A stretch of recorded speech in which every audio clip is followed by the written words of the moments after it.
پیرو میں واقع انکا تہذیب کا بسایا انکائی شہر، جو مغربی دنیا کے لوگوں کے لیے ایک روحانی کشش رکھتا ہے، اسے عام طور پر ماچو پیچو کہا جاتا ہے۔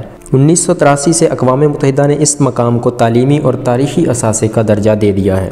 اگرچہ مقامی لوگ اس سے خوب واقف تھے، لیکن دنیا کی نظر سے ماچو پیچو صدیوں پوشیدہ رہا، حتیٰ کہ آثار قدیمہ کے ایک ماہر ہیرم بنگم، جو بعد میں یہاں سے تاریخی نوادرات بھی اٹھا کے لے گیا، اس نے 1911 میں اسے دنیا کے لیے دوبارہ دریافت کیا اور اس کے بارے میں ایک کتاب بھی لکھی۔ اب پیرو کی حکومت یہ کوشش کر رہی ہے کہ ان ہزاروں تاریخی نوادرات کو واپس لائے جنہیں بنگم یہاں سے اٹھا لے گیا تھا۔ ماچو پیچو میں موجود تمام تعمیرات خشک پتھروں کو چمکا کر انکا تہذیب کے روایتی انداز میں کی گئی ہیں۔ انکا لوگ ایک خاص فن کے ماہر تھے جسے وہ ایشلر کہتے تھے۔ اس میں پتھر کو ٹکڑوں میں کاٹ کر ایک دوسرے کے ساتھ بغیر کسی سیمنٹ یا تعمیری مسالے کے جوڑا جاتا تھا۔ اکثر مقامات پر تعمیر اتنی زبردست ہے کہ دو پتھروں کے درمیان چاقو داخل کرنا بھی ممکن نہیں۔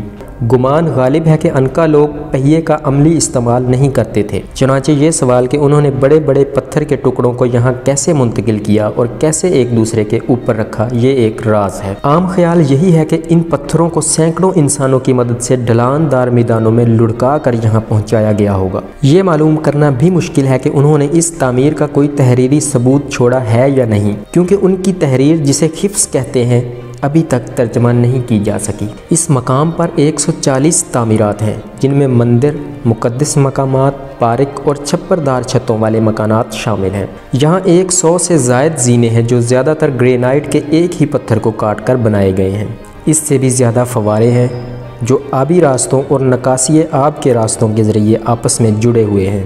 چٹانوں میں سوراخوں کے ذریعے آب رسانی کا نظام بھی بنایا گیا تھا۔ اس بات کا بھی ثبوت ملا ہے کہ آب رسانی کا نظام ایک مقدس چشمے سے مربوط تھا اور ہر گھر کو اس کے مذہبی رتبے کے مطابق پانی دیا جاتا تھا۔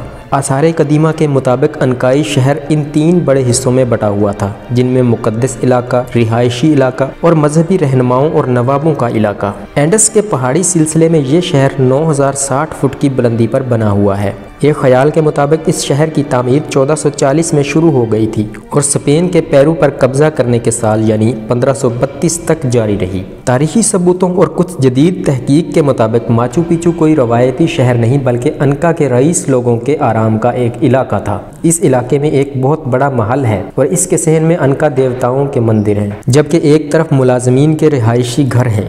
یہ اندازہ لگایا گیا ہے کہ ماچو پیچو میں ایک وقت میں زیادہ سے زیادہ 750 افراد رہائش رکھتے تھے اور برساتی موسم میں جب رئیس لوگ یہاں نہیں ہوتے تھے تو یہ تعداد بہت ہی کم رہ جاتی تھی۔ انکا لوگ اپنی سلطنت کو لینڈ آف 4 کوارٹرز یعنی 4 برابر حصوں کی زمین کہتے تھے۔ یہ سلطنت شمال سے جنوب میں یعنی کولمبیا کے پہاڑی سلسلے اینڈ سے چلی تک 2500 میل تک پھیلی ہوئی تھی، جبکہ مغرب میں ایک خشک ساحلی صحرا ایٹاکاما سے مشرق میں ایمیزون کے برساتی جنگلوں تک پھیلی ہوئی تھی۔ کسی کو بھی ٹھیک طرح سے معلوم نہیں کہ انکا کون تھے اور کہاں سے آئے تھے، سوائے اس کے کہ وہ پتھروں پر کچھ لکھا ہوا چھوڑ گئے ہیں جسے شاید آنے والے دور کے ماہرین آثار قدیمہ پڑھ کر سمجھ سکیں۔ انکا سلطنت کا مرکزی شہر کوسکو کہلاتا تھا، جو آبی انجینئرنگ، کاشتکاری، تعمیر سازی، پارچہ بافی، برتن سازی اور آہن سازی میں بے حد ترقی یافتہ تھا۔ ان لوگوں کو کانوں میں سے بڑی مقدار میں سونا نکالنے میں بھی مہارت حاصل تھی۔ ان کا تعمیر کردہ سڑکوں کا نظام حیران کن تھا۔ ان کی ایک سڑک جنوبی امریکہ کے بحر الکاہل کی طرف والے پورے ساحل پر پھیلی تھی۔